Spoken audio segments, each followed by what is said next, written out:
Hi there, John, and welcome back to Conquering Star Wars, the show where I try to review every canon piece of Star Wars before the release of Episode 9. Today we're looking at another comic. This is Volume 1 of Darth Vader. This ties in with Marvel Star Wars, which is a comic that I have reviewed on the show before. This is a great companion piece to Volume 1 of Marvel Star Wars. I read Volume 1 of Marvel Star Wars, and now I read Volume 1 of this Darth Vader, the 2015 version, and it works really well because Darth Vader features heavily in that first issue, or the first volume of Star Wars, and this is kind of the continuation of that. What he keeps doing while Luke Skywalker and Leia and Han go off and do other things, this is what he's doing. It really focuses on his relationship with the Emperor and how it's affected by the Death Star exploding and by, you know, Vader's inability to stop one of the biggest failures in Imperial history. I think this is really interesting, and not just in the context of the book. I mean, the book itself is really fun, but the story it's trying to tell is kind of that journey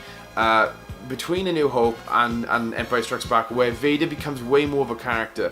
You know, in A New Hope, he's kind of a force of nature, and we do get elements of who he might be, but he's very mysterious. And then in Empire Strikes Back, he's a fully fledged character, and you're watching the movie, you totally get his motivations. You find out the twist, which I'm not going to spoil. But like, you see in real time Vader's slow, you know, his loyalty to the Emperor kind of shifting, and the more he finds out about the Emperor and his plans and his lies and deception, the more he kind of becomes his own character. Now, obviously, he doesn't become a nice guy in between these two movies, so you never see him be a nice guy in this book. It's more just about his loyalty to the Emperor and that kind of waning. And a lot of fun adventures along the way. You get to meet some really interesting characters that have become staples of the Star Wars canon now, such as Dr. Aphra, and I thought that was really fun. But generally, I just liked this book a lot, and I liked what it set up.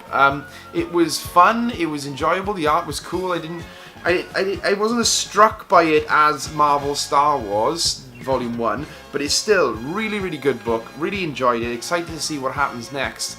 And I would say, if you've picked up Marvel Star Wars and you enjoy it, I highly recommend this. I'd say it's near essential reading if you enjoyed Marvel Star Wars. So I'm going to give this one probably a 3 out of 5. Thank you for watching, John, and anyone else who's watching. I'm going to start promising to not do Star Wars stuff. I will eventually not do Star Wars stuff and do something new, but I'm just loving Star Wars right now. So you can't blame me. I mean, you can. Anyway, thank you for watching, and I'll see you on the next episode.